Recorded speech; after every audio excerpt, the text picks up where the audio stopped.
First and foremost, thank you so much for sitting down with us and taking this time. We're doing candidate profiles.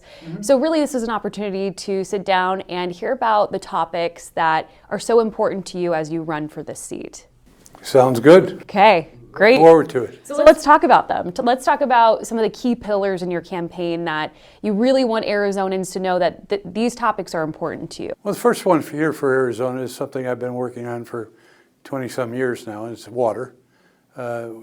Especially in given our growth as a state, the future of the state, but we have to be more positive in the direction that we go on a consistent basis, being able to understand that in order for us to survive into the future, that we have to be much more aggressive now in not only maintaining our current water supplies underground, but in making sure we protect the Colorado River supplies and our other surface water supplies, many of which are within Congressional District 1 and Congressional District 2, which is the one I'm running for right now. Do you believe that water, agriculture are bipartisan issues?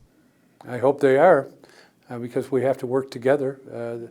That's one of the things that brings me to the legislature and to Congress, was the fact that I bring people together. And you take a look at right now what we're doing with forestry issues, which is another major issue, to manage the forests appropriately, to prevent wildfire, to help make sure that our communities throughout Arizona that are near forests are protected. And were originally developed to help with watershed management. And it's critical as part of our overall water plan on how that's going to occur. The Salt River project that comes down here from rural Arizona, District 1 and District 2, it's critical for the metropolitan area down here and the other areas up in northern Arizona also produce water for the Colorado River. In one of your campaign ads, it says that Eli Crane is too extreme for Arizona. What makes you believe that? Well, a number of issues. First of all, I think that given what the population has to say in their polling, that the woman's choice is a major issue, and it's an extreme issue right now here in this state and across our country. He believes in a lot of the principles that Trump has backed in the past, and I've worked with the president in the past, former president, and some of his ideas were good, but a lot of them were extreme, and Eli Crane has continued to push on those issues. You bring up several pillars about, topics of your campaign that are very important. After speaking with Arizona voters, what's one thing that you're consistently hearing from them that they want change? They want to see tangible change that you're working to do for them. They want people that are going to work together. They want to be able to address the problems for their children and for our families and for the businesses in America on a continuing basis. They want us to be able to deliver a budget on time.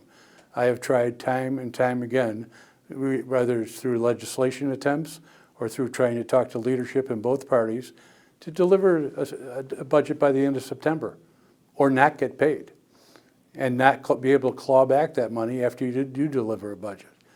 And I believe they want to find more trust in their Congress. But Roe v. Wade being overturned, what's your stance on it, and what would you like to see with that issue?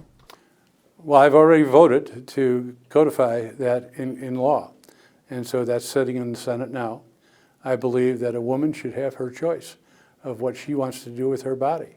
And I don't believe that we should put it into a process where we look at archaic laws that here in Arizona, as an example, that would imprison women and doctors, nor do I believe that women should be having to go not only address her choice issue, but the complication that has been put into place that women are now having to address certain drugs that they take or where they can get their care. It's their lives. And they should be able to have a choice on how they address that. Thank you. My last question would be, is there anything that you want voters to know? I guess your final plea for their vote, what would you say to them?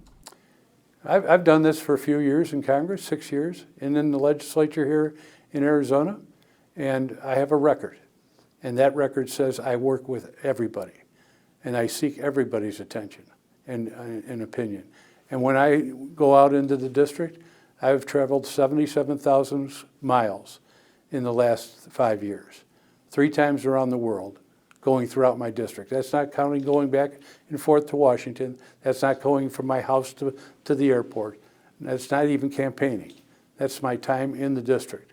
And that's where I'll be now, have been now, and that's where I'll be in the future, talking to people, no matter what party they're with, and being able to solve the critical problems our nation is facing, our children's future, and our families.